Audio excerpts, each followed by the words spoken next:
a stealth controller on this Ford XR8. The BA and the BF is now out. This is just a short video just to show like the calibration on these. So it's pretty simple. Like you plug everything in as per instructions. Normally, like when it first powers on, it will say use on the screen. So just press the M button once and then you hold it down. Then it will start counting up. And then you've got your low voltage, which is your foot off the accelerator pedal. You press M again. Now it wants your high voltage, which is your foot all the way down on the pedal. On the Fords, you really got to push down, just to make sure you get it all the way down. So that's fine. So press M again. Now that's set up, and you're back onto the standard screen. So the stealth controller on standard, after a few seconds, it will read your battery voltage. The car is off, so hence the low sort of number at the moment. To access the anti-theft, hold down the top arrow on the standard screen, and after roughly 5 or 6 seconds you'll see a little lock light. So if you were to turn the car on right now, you wouldn't be able to accelerate. And to deactivate that, you just hold down the top arrow once again, and that will turn off after the same amount of time. That's off. So now you go to Eco. So this is like your fuel saving modes. So Eco 1's maybe 5%, all the way up to 6, it might be like about 20%. So that's going to add a bit of a dampening, so it's going to reduce the rate at which like the throttle body will open. And then also you've got the Auto IQ mode, which sort of goes between your sport and your eco modes, like depending on how you drive. So that's like a set and forget setting. It's good for towing or just like for a daily driver. Press M again. We're on the U modes.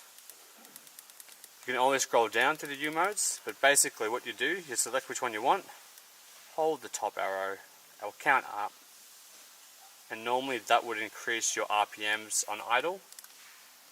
So for example, if the car like normally idles on about 700 RPM, what would happen is like right now on U3 the RPMs might go up by 1,000. So that's more for sort of like jump starting on your own, or if you have a winch, or you need some sort of RPM increase. Like it could be like for engine diagnostics or similar.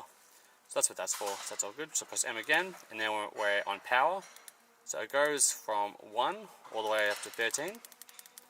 The higher the number, like the more response it is, and that is about all on that.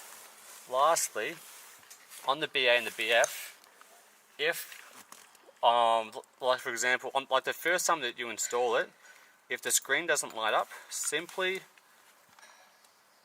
unplug the screen and just plug it back in, and it should fix that issue. It's normally only ever happens on the first time on some cars. On other models, there is a like it's got an FU setting that you have to change. On the BA and the BF, you don't have to change it. But for example, if you did have a different car, for example, like a Ford FG, when you're doing this process, I'll just show you now, so there's no confusion. When you're doing the setup procedure, you have your L number, which you press, then you have your H number, which you press again. So you really have to like remember the H number, so it's 3.4. Now, on the back of here, there's 2 little jumpers. If that H number is higher than 2.5, this top one, just move it across 1 pin.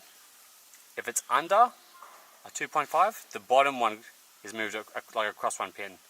So that's only really on the Ford FGs and your Holdens and your sort of Nissans and stuff like that. On the BA and BF, you don't have to change them.